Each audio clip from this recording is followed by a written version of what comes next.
Hey there hunters, Miles here with another Dead Space video with some tips for the impossible difficulty. If you're going to try impossible, you're going to want to start immediately after a previous playthrough.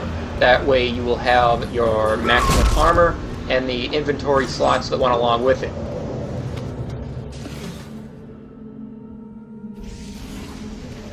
And when you start encountering the necromorphs, if they're by themselves, just stasis them and melee them and curb stomp them. Because alone, they're really not much of a threat if you keep stasising them.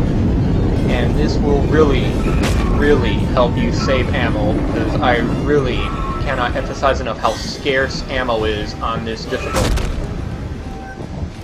So just keep stasising them, whack them, and watch until they start to reanimate a little bit, where the stasis wears off, back off, and re-stasis them real quick.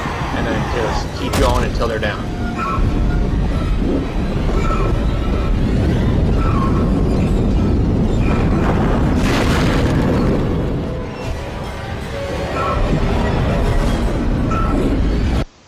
And when you start to run low on stasis, you eventually will, because you're going to have about 3 necromorphs coming at you when you're trying to repair the tram. Pause the game and enter this push button code, and it will automatically refill your stasis. Also, later in the game, where you're going to need air, this one will refill your oxygen. You can use these as often as you want, and they do not affect your achievements. You should hear a tone after you enter it successfully. And once you unpause, it'll automatically begin refilling. Also, save at every opportunity. Every single save station you come across, save. There's no reason not to. And the first couple levels are really the hardest because you're working with virtually no upgrades. And there you can see I just took a hit and half my health is gone. So just be careful, and if you take too much damage, go back to a previous save, see if you can do better, because you can get taken down in no time. It's just nuts. And then when you have a little breathing room, pause the game and enter these 6 codes, which will give you 18,000 credits and 7 power nodes that you can work with when you come to your first store and upgrade bench. These only work once through playthrough, and once again they don't affect the achievements. It's a great leg up for these early stages of the game.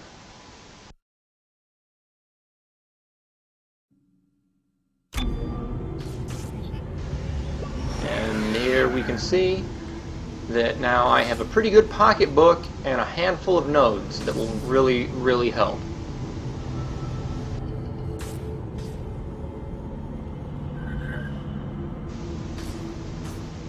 Alright, some last minute pointers for you. Stick with the plasma cutter only, because the ammo pickups are random, but they tend to lean towards the weapons you already have in your inventory. So the more weapons you have, the more varied ammo you'd get, and the more difficult it's going to be to manage your inventory. The plasma cutter works well in almost every single situation. And when you come to your first bench, prioritize the damage upgrades, because if your plasma cutter doesn't do a high amount of damage, the ammo and the capacity and the speed are not going to make a single bit of difference. Every shot is going to count. You want that damage high.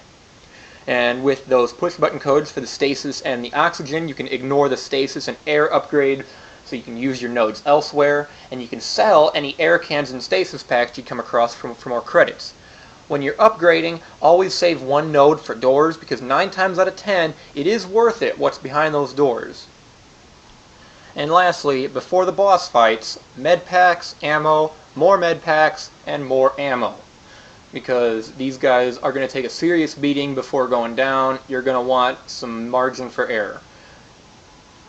And that'll about do it. I really hope this helps. Impossible difficulty is such a daunting task. You're going to need all the help you can get. Good luck. Miles per hour for Achievement Hunter. I'll see you later.